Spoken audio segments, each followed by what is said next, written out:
I don't remember hitting the floor. I remember the fluorescent lights swimming above me, the hum of office chatter growing distant, the smell of burnt coffee lingering in the air. Then nothing. Just an overwhelming pressure in my chest, like a hand had reached inside and clenched around my heart with no intention of letting go. They told me later it was a heart attack, massive, unexpected, and merciless. One moment I was at my desk, balancing budgets and reviewing vendor invoices, and the next I was being airlifted from Helena to Billings Memorial. I flatlined twice. Twice. I don't know what's more surreal, that my heart literally stopped or that it somehow decided to start again. When I opened my eyes 2 days later, I didn't feel grateful. I felt empty, disoriented. A nurse noticed I was awake and rushed to check my vitals, murmuring something about alerting the cardiologist. Everything felt muffled. My chest hurt. My throat burned from the intubation. But even through the haze of drugs and disbelief, my first instinct was to reach for my phone. That's when the real pain hit. There was only one message. Not from my brother. Not from a friend. From my husband, Brandon. Just a single text, a screenshot of our joint bank account. Empty. Wiped clean. And beneath it, 6 words that burned hotter than the cardiac arrest ever could. I deserve this after everything I've done for you. I stared at the screen until my vision blurred, unsure whether it was from medication or heartbreak. Everything we had built together over 15 years, every long night he was on the road trucking across state lines while I held the fort, paid the bills, tended the yard, kept the fridge stocked, it was all gone. Just like that. I had been lying in a hospital bed, tubes in my veins, a machine keeping me alive, and that was when he chose to empty our account. Not a visit. Not a call. Just theft wrapped in a coward's justification. I deserve this. No, Brandon. You don't. I wanted to scream. To cry. But my body wouldn't cooperate. My heart, stitched and stunned, fluttered beneath my ribs like it, too, couldn't quite believe what it had survived for. I turned my face away from the nurse bustling around the machines, swallowing the heat rising in my throat. In 15 years of marriage, Brandon had never once said those words, I deserve this, unless he was cornered. And now, when I was at my most vulnerable, when I needed the man I loved to show up, he vanished instead, leaving nothing behind but a digital dagger to the chest. I thought of our home. The photos lining the hallways, most of them curated for social media, but devoid of the warmth they were meant to show. I thought of his weekend barbecues, how he'd talk about the open road like it was salvation while I quietly handled the taxes, groceries, and busted plumbing. I had convinced myself it was a partnership, that we were just different kinds of tired. But in this moment, gutted, hooked to machines, watching a drained bank account blink back at me, I realized the partnership had been a lie. Or maybe I was the lie. The dutiful wife. The one who always forgave. The one who rationalized his absences and temper. The one who chalked up secrecy to stress. The nurse returned with a paper cup of ice chips, smiling gently. How's the pain? I shook my head. Not physical. She gave me a look that said she understood more than I wanted her to. You're not the first woman to wake up to more than medical bills. I almost laughed. Almost. But it caught in my throat, sharp as glass. I closed my eyes and thought of what to do next. Not about Brandon. Not yet. I didn't have the energy to unravel 15 years of compromise and denial. But I knew one thing, I wasn't going back home. Not to him. Not to our now empty account. Not to a man who could desert his wife on her deathbed and call it justice. I needed space. Safety. And I needed time to think without the suffocating weight of betrayal clinging to my skin like hospital tape. My fingers hovered over my phone again. One contact stood out. Reed. My older brother had always been the one person who never asked me to shrink myself. He never made me feel like I had to prove my worth. I typed a message slowly, my hands trembling with effort. Can I stay with you for a while? He replied instantly. Of course. What happened? I didn't answer that part. I couldn't. Not yet. I closed the messaging app, turned the phone face down on my tray table, and stared at the pale hospital ceiling. There was a buzzing in my ears that had nothing to do with machines. It was the sound of every suppressed instinct I'd ever had, finally screaming loud enough to hear. I had survived a heart attack. Now I had to survive what came next. Reed didn't ask questions when he picked me up from the hospital. He didn't press when he noticed I didn't mention Brandon. He just took one look at my pale face, the small hospital-issued bag with my belongings, and helped me into the passenger seat of his Subaru like he'd been preparing for this moment for years. I didn't cry. I think I was past the place where tears would have helped. There was too much numbness now, sitting under my skin like frostbite. The silence during the drive was a gift. Reed had always understood that some wounds needed air before they needed answers. I kept my gaze fixed on the window, watching the Montana landscape roll by, distant mountains, ghostly pine forests, the occasional hawk soaring as if it didn't know what gravity was.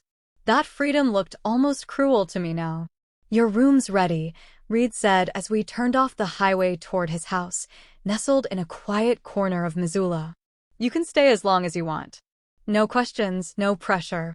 I managed a small nod. "Thanks." He didn't expect more. He just drove, the weight of unspoken things settling between us like dust. I didn't know how to explain that my world had collapsed not once, but twice. First with my heart, then with the man who was supposed to be there when it failed. When we arrived, I stepped into the warmth of Reed's home. Everything smelled like pine and coffee and something sweet from the oven. Comfort. Safety. Normalcy. I dropped my bag by the door and let myself breathe. I didn't call Brandon. I didn't tell him I was out of the hospital, where I was, or what the doctors had said about stress and overwork. He didn't deserve that access. Not anymore. And not after what he'd done while I was barely clinging to life. Instead, I texted my office that I'd be taking extended medical leave. No details. No explanation. I had always been the dependable one, first in, last out, spreadsheets balanced to the cent. But now, for the first time in years, I didn't care if invoices went unpaid or if meetings were missed. The woman I used to be had collapsed right there on that office floor, and what rose in her place was someone raw, emptied, and unwilling to keep playing the role of self-sacrificing wife. Reed's spare room became my cocoon. Zara, his daughter, stopped by with a bouquet of wildflowers and a smile full of concern. "I heard what happened." "I'm so glad you're okay," she said softly, handing me the vase. She didn't pry either, which I appreciated more than she could know. I spent the first few days resting. Not just physically, but emotionally, spiritually. I needed to feel the stillness. I needed to let my breath return to its rhythm without that constant edge of dread I'd lived with for too long. There were moments when I found myself picking apart the timeline. Brandon's increasing distance. The way he started turning down FaceTime calls when he was on the road, claiming bad reception. The times he changed passwords under the guise of security and forgot to share them. I had accepted each excuse like a woman trained to give the benefit of the doubt, trained to make herself smaller so her partner could stretch out and take up all the room he needed. How long had I ignored the cracks? 15 years was a long time to play house with someone who didn't care enough to show up when it mattered. The man I fell in love with at 25 had become a stranger by 40. And I had enabled it, telling myself it was the job, the distance, the stress. But no one empties an account out of stress. No one sends a text like that without years of contempt building behind it. I deserve this. It echoed in my mind every time I closed my eyes. He had waited for me to be most vulnerable, then struck like a thief in the night. He had already made his exit. My heart attack just made it easier for him to do it without confrontation. And I was done being silent. Still, I didn't respond. I needed space to feel everything before I decided what to do. I needed to grieve. Not just the betrayal, but the life I thought I had. The home I had kept clean and warm while he disappeared for days, weeks, sometimes even months. The dinner's gone cold. The voicemail replies. The bed half empty. Reed brought me tea in the evenings, his presence quiet and steady. I found myself grounding in the smallest routines, folding Zara's laundry when she dropped it off, helping Reed budget for a kitchen remodel, making scrambled eggs in the mornings with aching hands that still remembered domesticity like muscle memory. I wasn't ready to act yet. But I was watching, listening, processing. I didn't know who Brandon had become, not really. But I was starting to remember who I was. And when I was ready, I would deal with him. On my terms. It came as a text, like everything else these days. Just a simple message from Colleen, my neighbor of nearly a decade. We'd never been particularly close, more holiday wave than heart to heart, but she always brought over banana bread around Christmas, and once, when Brandon locked us out, she handed me a coat and let me use her phone. That kind of neighbor. So when her name flashed across my screen mid-afternoon, it didn't register as urgent. Not at first. There's a woman at your house. Thought you should know. That was it. No pleasantries, no context. Just those 10 words sitting like a lit match on dry kindling. I reread the message 3 times. Then again. My breath caught somewhere in my throat, my body frozen, even as my mind began firing in frantic, electric bursts. My house. A woman. Not a delivery driver. Not a plumber. A woman. My hands trembled as I set the phone down. I stared at the ceiling of Reed's guest room, the shadows shifting as afternoon light moved through the blinds. I felt hollowed out. Not shocked, not really. No, it was something deeper than that. The kind of realization that doesn't feel new, but simply confirms a truth your gut's been whispering for years. Brandon had always been careful, or maybe I'd just been willfully blind. He'd kept his phone face down. Claimed passwords were changed for security. Declined my calls late at night, citing exhaustion or noise at the truck stop. I chalked it up to the road, to the grind, to the pressure he was always under. But really, I had been doing the emotional math all wrong, subtracting my suspicions instead of adding up the inconsistencies. It made me think of the nights he'd come home late, lips cold, his hugs distant. The sudden obsession with finances, the investments he wouldn't explain, the random lectures about budgeting that always landed like blame. Now I could almost hear the gears click into place, as if my whole life had been a puzzle rigged to never be solved until now. My mind flashed back to the time I'd found a receipt in his truck for a hotel in Coeur d'Alene. I couldn't drive anymore, he'd said with a shrug. You want me to fall asleep at the wheel? I'd apologized, of course. Because I always did.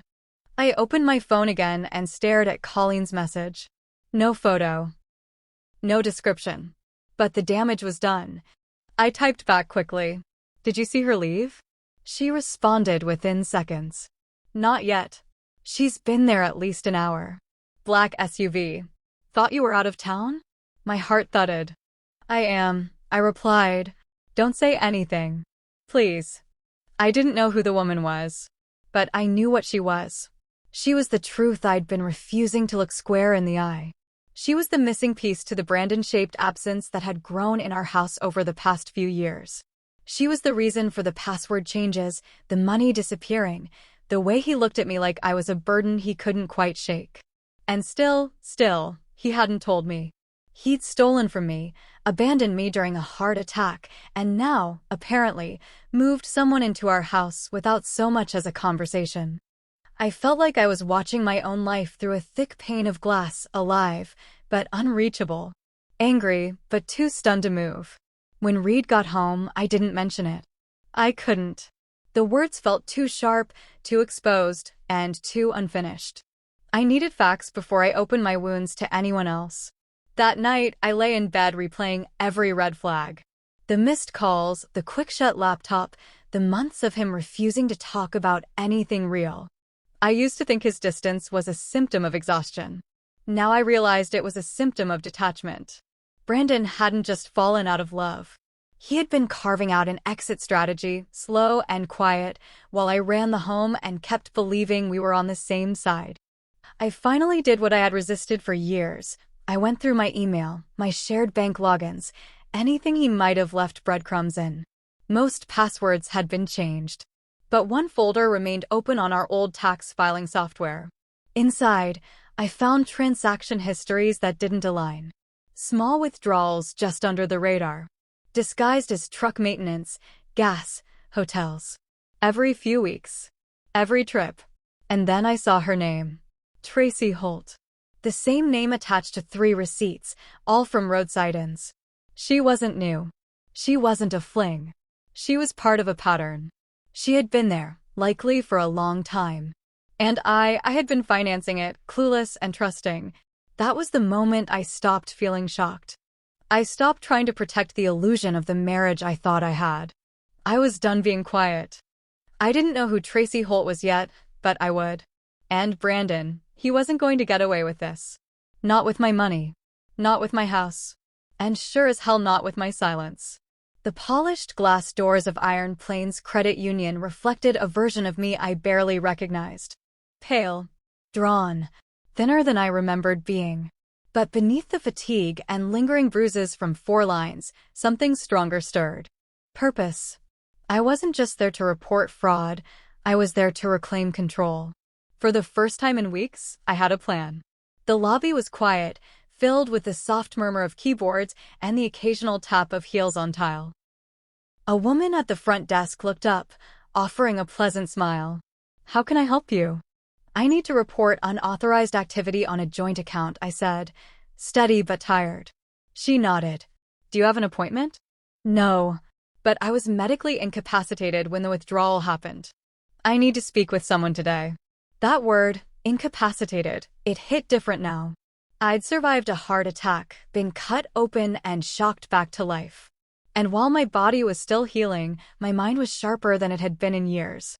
I wasn't going to let Brandon get away with draining our account while I was unconscious in a hospital bed.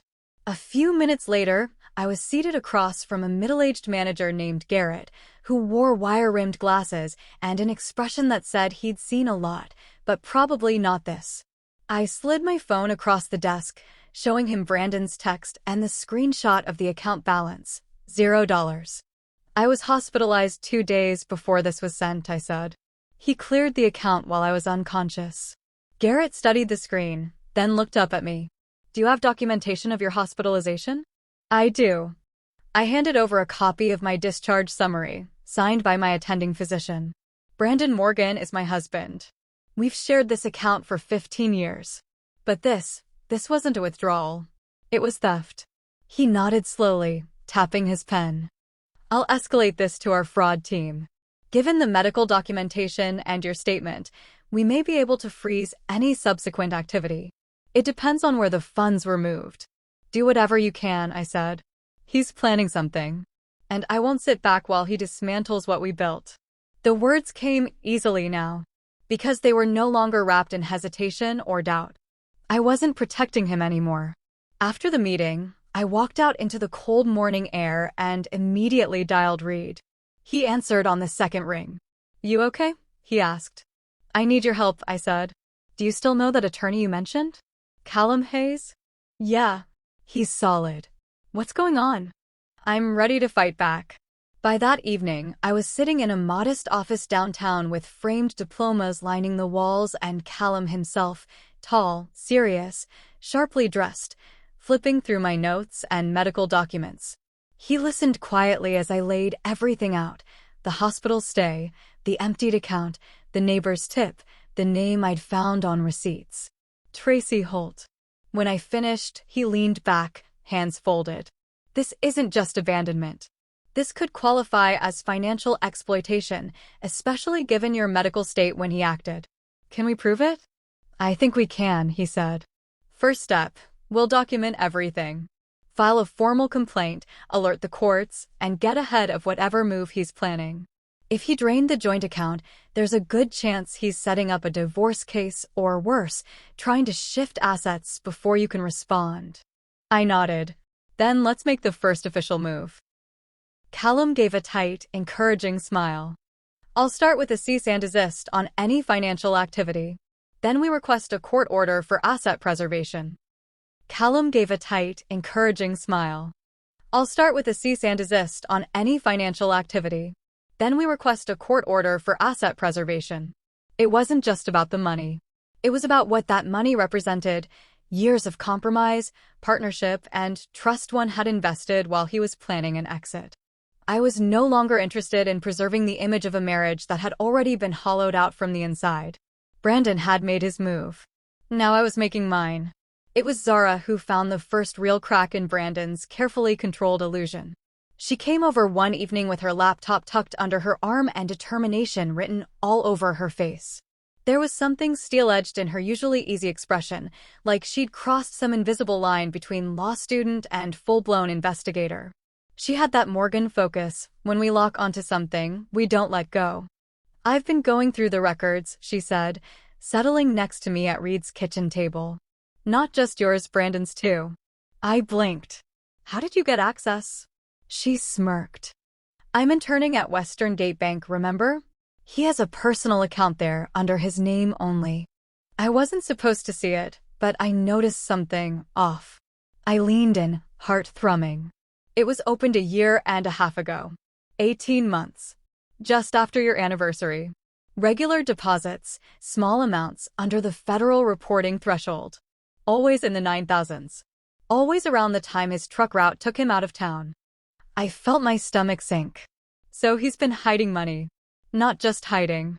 Moving it. Quietly. Like someone preparing to disappear. She turned the screen toward me. A clean spreadsheet glared back, cold and methodical. Columns of dates, amounts, and deposit locations, truck stops, regional branches, even one ATM outside a casino in Idaho. Nothing flashy. Nothing that would draw a red flag to the IRS. But altogether, it was intentional. Coordinated. I stared at the numbers, adding them in my mind without even trying. He had funneled away over $130,000. A year and a half of siphoning, all while I paid the mortgage, kept the house running, and worked overtime during tax season to keep our books clean. Zara didn't speak. She didn't need to. Her face said everything. This wasn't carelessness or desperation. This wasn't some impulsive act born of a rough patch. It was a long con, and I had been the mark. I pressed my palms flat on the table, breathing through the wave of nausea. He was planning to leave. Zara nodded. "Looks that way. With Tracy. I haven't found her name in the transactions. But I wouldn't be surprised. If he's that careful with the deposits, he's probably keeping her expenses off the books." It hit like ice water. Not just the betrayal, but the calculation. Brandon had known exactly how to maneuver around me. He knew my work hours, my habits. He counted on me being too trusting, too exhausted, too loyal to look closely. And I had been. God, I had been. I closed my eyes, trying to summon something besides rage. I thought of all the times he told me we needed to tighten the belt, all while he was funneling money to a hidden account. All the times he came home empty-handed, claiming tough routes, low miles, bad pay. I believed him. I wanted to believe him. Because the alternative was this, my husband, weaponizing our marriage against me. "Can you send everything to Callum?" I finally asked. Zara nodded. "Already done." He said this changes things. He's drafting a motion to compel financial disclosure. If Brandon tries to fight this in court, it won't end well for him. Good. Let him try. That night, I couldn't sleep. I sat on the edge of Reed's guest bed, the spreadsheet still glowing on my phone. The numbers weren't just transactions, they were timestamps on every lie. Every excuse. Every moment he told me I was imagining things. And behind each figure was a version of me, too quiet, busy, distracted, worn down by a man who had already packed his emotional bags and left. And yet, some part of me still wanted to know why. Not just how. Why take so long? Why build the life just to burn it down? But maybe that was the wrong question. Maybe the real one was, why had I stayed when the signs were there all along? The next morning, I called Callum. "He's been moving money for over a year," I told him. Zara found the account. "I want everything, his name, his transfers, every line of fraud. I want it all on the table." "You'll have it," Callum assured me. "And we'll use it. Every cent he tried to disappear will become evidence." Good. I hung up, my grip still tight around the phone. I wasn't the woman who begged anymore. I wasn't the one left in the dark, hoping for change. I had been asleep for too long, but I was wide awake now. And I was tracking every step Brandon thought he'd buried. The envelope arrived 2 days after Zara found the hidden account. Hand-delivered by courier. Heavy cream stock, Brandon's name listed first. The moment I saw Marla Ridge, ESQ at the bottom corner, I knew. This wasn't a letter. It was a warning shot. He'd filed for divorce. Reed stood behind me as I opened it, the thick rustle of paper almost louder than my heartbeat. I skimmed quickly, irreconcilable differences, abandonment, emotional instability. I couldn't believe what I was reading.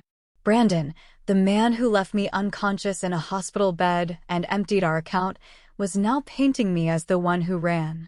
I sat down hard on the couch, the words blurring as disbelief gave way to something sharper. Anger, yes, but beneath that, insult. He wasn't just trying to rewrite the ending. He was trying to rewrite the story. Callum needs to see this, I muttered, reaching for my phone. Already on it, Reed said. I texted him the second I saw the name Marla. I nodded silently. Marla Ridge had a reputation. Cutthroat, ruthless, known for dragging cases out just to bleed the other side dry. Brandon hadn't picked her for her compassion. He picked her because he wanted a war. Fine. He would get one. Callum met with me that evening. He had the calm of someone who'd fought uglier battles and won. He's accusing you of abandonment, Callum said, flipping through the petition. And claiming you've been hiding assets. Interesting tactic, considering he's the one who drained the joint account and stashed money in a separate bank. He's trying to flip the script, I said, bitterness catching in my throat. Make me look like the unstable one. That's exactly what he's doing. It's common when a spouse knows they've crossed a line, they preemptively paint the other person as the villain. He says I disappeared. You were in a hospital bed, Callum said flatly. And we've got documentation to prove it. The next hour was a blur of legal strategy. We compiled my medical records, proof of my hospitalization, the cardiac arrest, the surgery. We printed the screenshots of Brandon's text, the emptied account, the statement from Iron Plains Credit Union, and, of course, Zara's spreadsheet detailing Brandon's hidden transactions. We'll file an emergency motion to preserve assets, Callum said. And we'll ask the judge for a temporary restraining order on further financial movement. We need to get ahead of this. I nodded. Do it. The next day, Callum filed the response. I didn't flinch when he slid the paperwork across the table for me to sign. I didn't hesitate when I initialed each page. This wasn't some emotional plea to get my husband back. This was a declaration. I was done being erased. A week later, the emergency hearing was granted. It was surreal, walking into the courthouse. I wore a navy blazer and pulled my hair back, every inch of me composed and steady. I knew Marla Ridge would be there. I knew Brandon would be too. But I wasn't prepared for how it would feel, seeing him again. He sat across the aisle, smug in a gray suit that still didn't fit right. His face was unreadable, cold, maybe bored. Like this was just business. As if everything we'd shared could be reduced to a few legal documents and courtroom glances. When he looked at me, he didn't blink. Not once. But I didn't look away either. Marla stood to argue first. She spun a story so polished it almost glittered, about a loving husband abandoned by a wife who refused to return home, who had gone silent after a minor medical episode. About how he'd been emotionally distressed and financially blindsided. She spoke of my withdrawal from the marriage and even mentioned rumors of me staying in an undisclosed location to conceal assets. I clenched my jaw so hard I thought my molars would crack. When it was our turn, Callum rose calmly and placed a neat stack of documents on the judge's bench. Hospital records, dates, times, my flatlines, screenshots of Brandon's text, the zeroed account, the timeline, and finally, the spreadsheet. Months of withdrawals. Quiet thefts disguised as expenses. This is not abandonment, Your Honor, Callum said. This is a woman recovering from a near-death experience who discovered her husband drained their finances during her hospitalization and attempted to conceal assets while building a case against her. She did not run. She was targeted. The courtroom went still. Judge Marion Teller peered over her glasses, her gaze cold and sharp. She turned to Marla. Your client filed this after moving large sums into an undisclosed account? Yes, Your Honor. Marla replied, her voice strained. The judge turned to Brandon. Did you or did you not send this message to your wife while she was in a hospital? Brandon didn't answer. Not out loud. But the color in his face said enough. Judge Teller tapped her pen once. I'm granting the emergency motion. All assets are frozen until further order. Mrs. Morgan will retain exclusive use of the home. Mr. Morgan is not to make further withdrawals from any account without court approval. And then, like a thunderclap, I heard the words that made my breath catch. We may be looking at criminal charges if further financial exploitation is uncovered. I stood tall when I left that courtroom. Not because it was over, but because it had finally begun and I wasn't afraid anymore. It was Zara again who brought the next revelation, though at this point, calling it a revelation felt almost generous. It was confirmation. Proof of what my gut had already screamed the moment I saw that woman's SUV in my driveway. Still, it was different seeing it in black and white, stamped with dates and addresses and careless, damning detail. He wasn't subtle, she said, sliding a printed receipt across Reed's dining room table. Twin Pines Lodge. Spokane. A room booked for 2, meals for 2, 1 queen bed. My stomach turned, but I didn't flinch. I took the paper and studied it like it was just another invoice at the office. Emotion wouldn't serve me here. Not anymore. Is her name on it? I asked. Tracy Holt, Zara confirmed. Credit card and ID both matched. I found 3 more over the past 6 months, same name, same pattern. He used your joint account for at least one of the charges. So he hadn't even been careful with my money. That made it easier, in a way. Callum could use this. I leaned back in the chair, letting it sink in. All those weeks he was stuck in traffic, crashed out at motels. All those half-hearted check-ins that came at strange hours. I'd spent those nights cleaning our home, folding his laundry, worrying if he was eating. And he was in bed, with someone else, eating meals I paid for. Do you want to see something worse? Zara asked gently. I nodded. She opened her laptop and clicked through folders until a grainy surveillance video filled the screen. A timestamp in the corner. 7:46 p.m., 2 months ago. Twin Pines Lodge. The front desk camera showed Brandon, arms slung casually around Tracy's shoulders as they laughed their way across the lobby. My husband. My husband. Comfortable. Familiar. Like it wasn't a secret at all. I didn't cry. I hadn't cried in weeks, and this wasn't going to be the thing that broke me. Instead, I reached for my phone and texted Callum. We have footage. Receipts. Her name. He used our money. It's all yours. He replied within minutes. We'll submit everything to the court. And we'll document the property upgrades, too. That will help our case. The upgrades. Right. I spent the rest of the day going through photos of the house, receipts I had filed meticulously over the years, landscaping invoices, the jacuzzi installation Brandon insisted on, the patio lights, the new countertops he said were a gift to me. They weren't gifts. They were investments, sunk into the house now solely under my name, thanks to a document we'd signed 2 years back when refinancing required only one homeowner on record. A technicality Brandon had overlooked when he thought he'd get everything. That house, our house, was worth more now. Because of the money I earned. The money he stole. And Callum was right, we would use it. We gathered everything into a massive file, proof of Brandon's infidelity, proof of spending my money on it, and proof of property improvements that increased the value of my asset alone. When we submitted it to the court, Callum's cover letter was blunt and surgical. This isn't just moral wrongdoing, it's financial exploitation, betrayal of fiduciary duty, and unjust enrichment. Let Brandon try to spin that. For the first time in weeks, I felt something close to solid beneath my feet. Every truth I'd feared finding had become armor. And every step he took to destroy me had built the case that would protect me in return.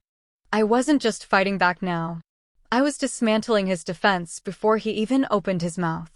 The courthouse smelled like old wood, ink, and nerves. I sat on the bench outside courtroom 2B, my fingers laced tightly in my lap, knees bouncing in spite of myself. Callum sat beside me, calm as ever, reviewing our notes one last time. I knew he didn't need to. He was prepared. We both were. But the silence was better than the alternative, spiraling into the what-ifs. Brandon was already inside. I hadn't seen him yet, but I knew. The air had shifted the moment we entered the building. It felt like a storm cloud gathering behind a glass window, silent, looming, ready to burst. "Don't let them get in your head," Callum said quietly, offering me a small nod of assurance. "Marla will try to rattle you, but the facts are clear." I nodded back, forcing a breath through clenched teeth. I had to remember that. Facts. Not feelings. Not the way Brandon used to kiss my forehead before he left for long hauls. Not the sound of his voice calling me Lee when he was in a good mood. Facts. He stole from me. Lied to me. Abandoned me. And now he was here to spin a new story, one where he was the victim. The doors opened, and the bailiff called us in. I stood, adjusted my blazer, and walked in with my head high. Judge Marion Teller sat at the bench, regal and unreadable. Sharp eyes, silver hair pinned into a no-nonsense twist. She didn't look like someone easily swayed, which gave me hope. I glanced at Brandon as we took our seats. He didn't look at me. Not once.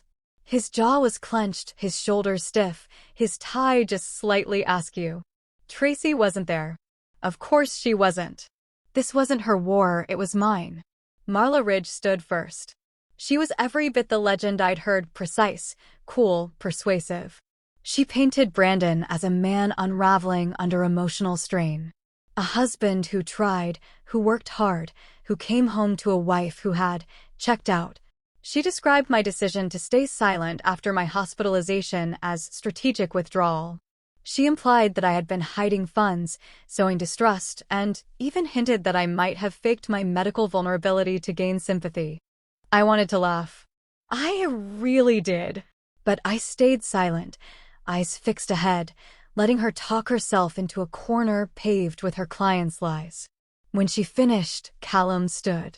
He didn't raise his voice. He didn't posture. He simply laid out our case like the carefully constructed house of truth it was. Mrs. Morgan suffered a massive heart attack, he began, placing my hospital records on the table. She was unconscious for 2 days. During that time, Mr. Morgan emptied their joint account and sent her a message, "I deserve this after everything I've done for you." He paused, then handed over the spreadsheet Zara compiled. "We have records showing Mr. Morgan has been funneling funds into a hidden account for 18 months, timed precisely with his trucking routes." The judge leaned forward, her eyes narrowing. Callum continued, "We also have receipts showing Mr. Morgan spent joint funds on hotel stays with one Tracy Holt, lodging, meals, entertainment. He used my client's money to finance an extramarital affair." He pulled out the final piece, the surveillance footage. This video was obtained from Twin Pines Lodge. It shows Mr. Morgan with Ms. Holt. Same time frame as the charges. My client was home, recovering from a cardiac event. Mr. Morgan was out of town, spending her earnings with his mistress. Brandon shifted uncomfortably in his seat, his jaw ticking. Still, he said nothing. Callum wasn't done. Furthermore, the home, which Mr. Morgan has claimed interest in, has been improved substantially using Mrs. Morgan's income. Landscaping, amenities, structural upgrades. The title is in her name alone. Judge Teller looked at me then. Directly. "Mrs. Morgan, do you have anything to add?" I stood, hand steady. "I trusted him," I said, voice clear. "For 15 years, I built a life with a man who used my loyalty as a weapon. I didn't abandon my marriage, he walked out of it while I was in a hospital bed. And now he wants to pretend I'm the one who left." The judge held my gaze a moment longer, then nodded. The judge held my gaze a moment longer, then nodded. She turned to Brandon. "Do you deny any of this?" He shifted in his chair, lips parting like he might speak, but Marla quickly stood. "We reserve comment, Your Honor." "Coward." Judge Teller didn't hesitate. "The court is granting Mrs. Morgan exclusive use of the marital home effective immediately. All assets, including those in the hidden account, are frozen pending final distribution. Legal fees for Mrs. Morgan will be drawn from Mr. Morgan's share of the estate." Then, the final blow, This court reserves the right to investigate potential criminal charges for the financial exploitation of a medically incapacitated spouse. It was over. Brandon's shoulders sagged. I walked out of that courtroom not just with a legal victory, but with every lie he ever told turned into leverage. Brandon was gone within the week. Reed told me, not that I asked. Neighbor saw him packing up a trailer. Black pickup. Looked like Tracy was with him. That was all. No goodbye. No confrontation. Just one last quiet escape. Fitting, really. He'd started leaving me long before he physically drove away. The house was mine now, officially, legally, undeniably. The court had made it clear. Brandon's claims were dismissed, his accusations exposed. His share of our assets had been carved down to almost nothing. 80% went to me. The rest, just enough to cover the legal fees he was forced to pay for me. I didn't celebrate. I didn't pour a glass of wine or scream into a pillow. I just walked through the house in silence, touching walls I once painted with his help, passing the couch we picked out during a good year. It all felt hollow now, like a museum of a life that never really existed the way I thought it did. I finalized the divorce faster than I ever thought possible. Callum was thorough and Brandon didn't fight it. I think part of him knew he'd lost before it started. His cowardice showed in the silence. After the court ruling, he made one attempt to contact me, a text from an unknown number. You got what you wanted. Hope it was worth it. I didn't respond. I blocked the number. Whatever he thought I wanted, it had nothing to do with revenge or some twisted victory. I wanted peace. And if he thought this was peace, then he never knew me at all. Every interaction now went through Callum. No exceptions. If Brandon had questions about paperwork, assets, or leftover utilities, Callum fielded them. I refused to hear his voice or read another word from him. He lost that right the moment he sent me that text while I was hooked to a hospital ventilator. As for Tracy, well, she vanished. No more receipts. No sightings. No digital trail, at least not one that mattered. I wondered if she realized, somewhere between hotel stays and stolen bank funds, that Brandon was never going to give her the fantasy she imagined. Or maybe she thought she'd gotten away with something. Either way, she was gone. I boxed up the remnants of our life without ceremony. Wedding photos, his old jackets, the roadside souvenirs he used to bring back from trips, they all went into storage or donation bins. I didn't want them around anymore. I didn't want to forget everything. We had good moments, and I had loved him once, but I wasn't going to live in their shadow either. Some nights, the quiet of the house pressed too close. Not in grief, more like recognition. I was finally seeing my life for what it was. Mine. Not shared. Not dimmed by someone else's neglect. Just mine. I found myself breathing easier. Smiling more. Sleeping through the night without waking up in cold panic, wondering when the next shoe would drop. There was still sadness. Of course there was. But it didn't own me. It passed through like weather, clouds that formed, released, and eventually moved on. Reed came over one afternoon with a casserole I didn't ask for. You doing okay? He asked, watching me as I rearranged the pantry. Yeah, I said. Weirdly, yeah. You don't have to be strong all the time, you know. I looked at him, really looked at him. I'm not trying to be strong. I'm just finally being honest. That was the difference. I wasn't pretending. Not about the marriage or the man I lost or the woman I was becoming. I was done pretending. The for sale sign went up with a strange kind of finality. It wasn't sadness, not exactly, it was closure. I stood on the lawn with a steaming mug of coffee, watching the realtor hammer it into the ground like he was sealing something shut, and I felt the weight shift inside me. The house had been mine, yes. But it had also been ours for too long. The walls remembered things I didn't want to carry anymore. That's what made it so easy to let go. The first offer came in a week later, and by the end of the month, the papers were signed. I didn't cry when I handed over the keys. I thought I might. But instead, there was only relief. A quiet, steady kind that sat in my chest like calm water. It was done. The chapter was closed. I used part of the settlement to buy a small cottage 15 minutes from Reed's place, just close enough to make Sunday dinners a thing and far enough that I could hear myself think again. It was modest, but warm. Cozy. The kind of place you filled with new rituals, not old ghosts. When I walked through the front door for the first time, arms full of moving boxes, I didn't feel grief. I felt possibility. Zara helped me unpack on weekends between law school classes. She was a force, sharp, curious, fiercely loyal. I watched her carry a box of kitchen supplies like it weighed nothing, and I marveled at how this girl who once played on my living room rug was now helping me rebuild a life brick by brick. "You don't owe me anything, you know," she said one afternoon as I handed her a check. "It's not about owing," I replied. "It's about investing. Law school isn't cheap. Consider this a thank you. And a down payment on the future."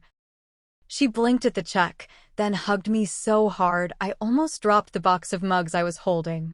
That moment, so full of hope and earned love, meant more to me than any courtroom win ever could. My days began to take shape again.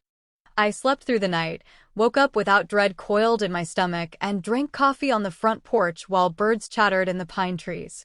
I took slow walks. I cooked for myself, not because I had to, but because I wanted to. I played music in the mornings. And for the first time in what felt like years, I could hear my own thoughts without someone else's disappointment trailing behind them. Eventually, I opened my own accounting consultancy. Nothing big, just word-of-mouth work from old clients and referrals from Reed's friends. It was quiet and steady and mine. No more late-night emergencies. No more disappearing income. No more playing the role of the stable wife while my world crumbled in private. I helped people manage their books with clarity and care, the same things I had once begged for in my own marriage. There was something poetic in that. Restorative. One afternoon, a new client sat across from me and asked what had brought me to consulting. "I used to think I was building a future with someone," I said simply. "But then I realized I was the one building everything. He just took the keys." So I started over. The client laughed a little, uncertain. "And how'd that go?" I smiled. Better than expected. Because it had. Not because everything was perfect or because the pain vanished. But because I was free. Truly free. No more roadside loneliness, no more begging for transparency, no more empty beds and cold dinners and passwords that changed without warning. No more shame. I had survived a heart attack. I had survived betrayal. And what had risen from the wreckage was a woman no longer willing to compromise her peace just to keep a version of love that never loved her back. Reed dropped by one evening with takeout and sat on my porch as the sun dipped below the tree line. "You look happy," he said, nudging my shoulder. "I am. Even after everything? Because of everything." He gave me a long look, then nodded. "He really thought he left you with nothing." I took a sip of wine and watched the wind stir the pine needles. "He actually gave me everything."